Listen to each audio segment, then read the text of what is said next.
Hi, welcome to the video. So yeah, so I'm creating this video for the sake of just an appeal to other full preterists.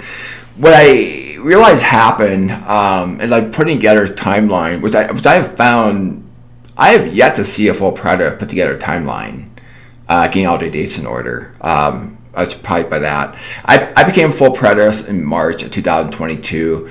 And I started putting together a timeline this summer in 2022. And so I got all the dates. I got everything in order.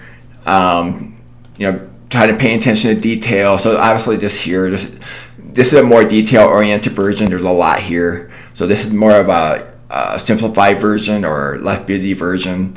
And then I also have another one that I created. I have many charts.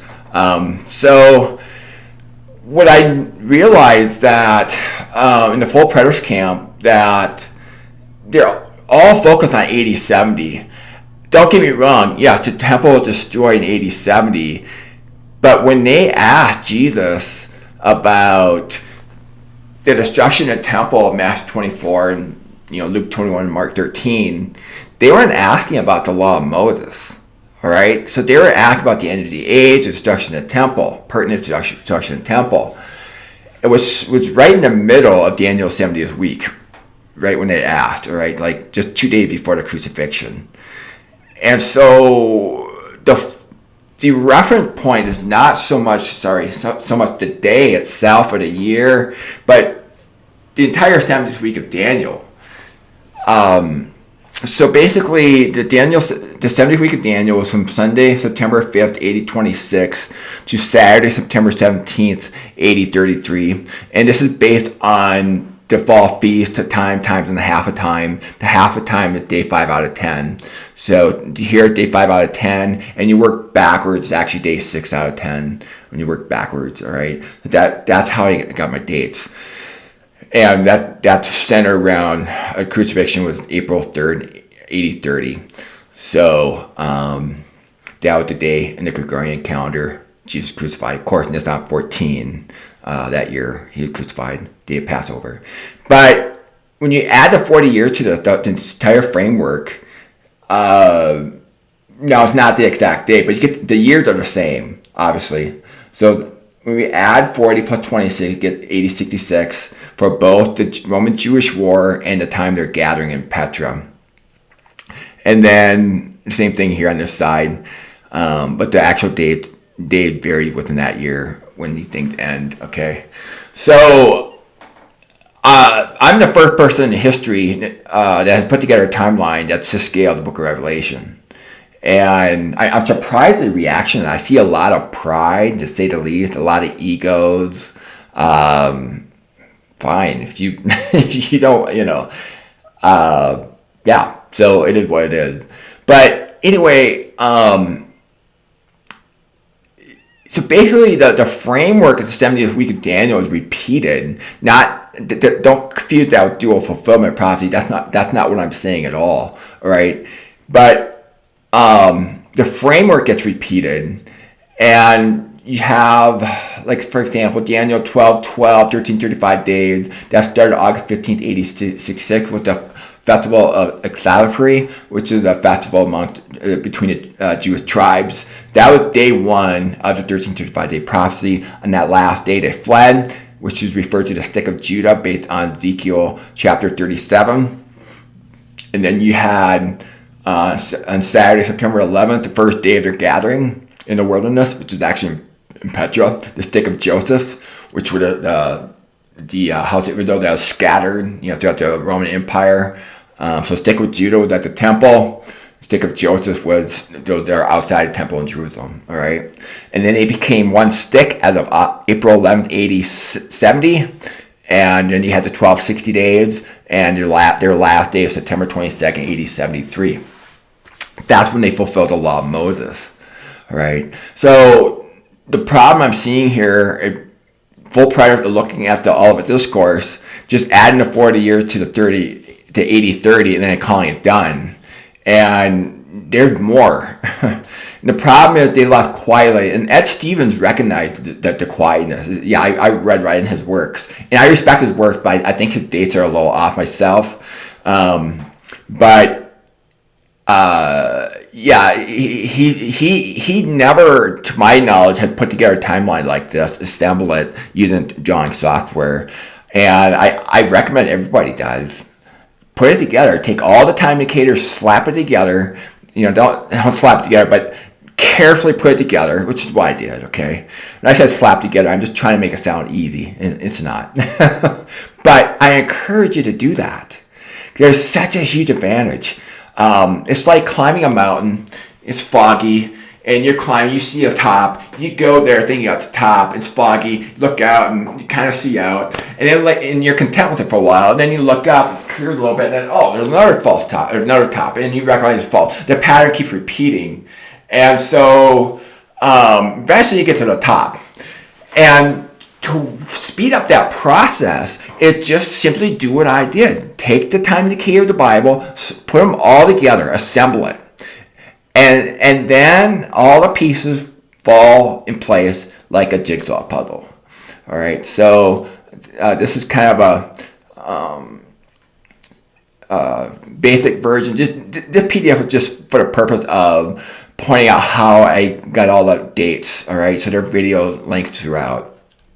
And like this is the busier version. So this is 2-scale timeline. This is the first one ever in the history of mankind. To go where no man has gone before. I went there, okay? So I've been across the entire spectrum in my understanding of eschatology, and then some.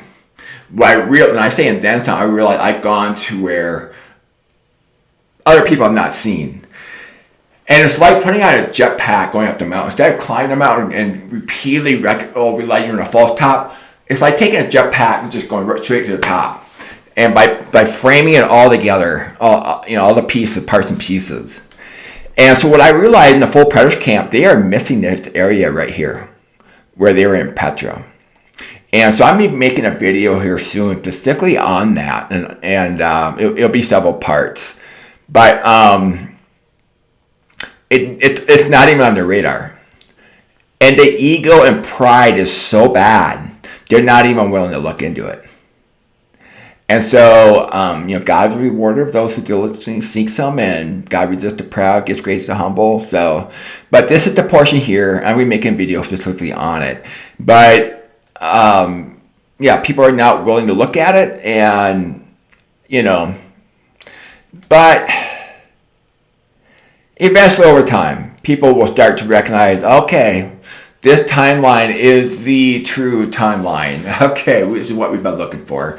But there's a gentleman that recognized it, and he's all like, "Wow, this is the greatest thing ever." It's just a timeline, but it's the first fully accurate timeline in history, the Book of Revelation that's been made. So, anyway.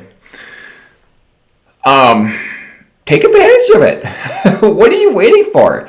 Don't shoot yourself in the foot or both feet and not take advantage of it. It's just anyway. So this is my appeal. Hey, it did not end in 8070. It ended in 8073. The entire framework of Daniel's 70th week ended. So if you zoom in here, over here. From Daniel's 70th week, from 8026 to 8033, the consummation of it was from 8066 to 8073. So basically, you added 40 years. And Josephus, same thing. He started a war in 8066 and under war concerning Jerusalem. Now, what connection does 8073 have to do with 8070? Eleazar, the lawless one, was there the whole time, 8066, 87. So he had control over the temple. When the temple was destroyed, he fled and went to Masada. He took over there. And then that's where several prophecies were fulfilled there. There are actually people who say, no, Masada had nothing to do with prophecy. Oh, yes, it does. Oh, yes, it does. And matter of fact, that gave all the more reason for the house of Israel in their last Yom Teruah to shout all the more based on what happened here. All right. their eyes was on Elder the whole time. He was the lawless one. He was the one that everybody kept their eyes focused on. And so when you look at this red dashed line, that's his trail, okay? And he ended up dying, mass suicide with the group because of his speech, all right? So he was the one. And so I guarantee you, if you look at this chart and study it, you'll see, okay, yeah, no doubt he was the one. All right, so anyway, yeah, so I encourage you to look into it. You have nothing to lose, but I am taken back by the amount of egos and pride. Like, wow, humble ourselves a little bit. Like, wow, how does God see all this? It's astonishing. It's wow. The reason why I was able to get so far, I stayed humble, and by staying humble, you go far. And I got further than all the scholars out there in the full predators camp.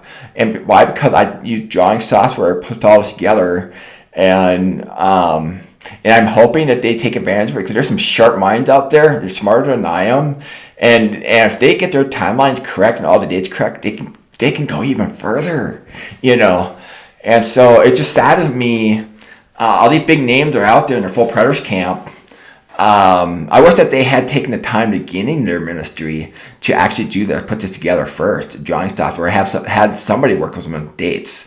There's actually a gentleman who authored a book and published it, and he didn't even check the fall feast, the dating of the Feast of Trumpets, and his whole entire argument was based on it, and he didn't even check the date, and I checked the date, and it didn't even work.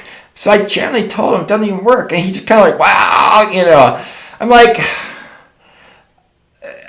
we have to pay. Let's be honest, we have to pay attention to detail, right? And get our dates right, get our dates in order. That's what this is about.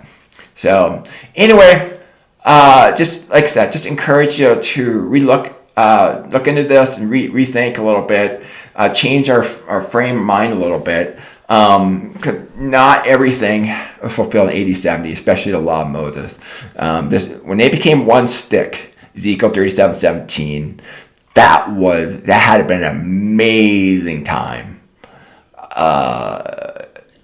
Yeah, and that's where we have to lean heavily on Scripture to figure out what happened. We cannot use outside paradigm to verify it. And I believe God in His sovereignty deliberately has set it up that way. We can use outside paradigm to verify here, all that, and some things here. But this line here, we have nothing to verify it. We have this verified here, right in the middle, by Josephus. Okay, the stick of Judah leaving on Thursday afternoon, April 10th, 80-70. All right, we have that verified. But yeah, so the red here are the 2/3, the Zechariah chapter 13, 8-9 talks about that perished. And then the green here is the 1/3 that lived on until they were, till the judgment of 12 tribes of Israel. They went into eternity, the regeneration.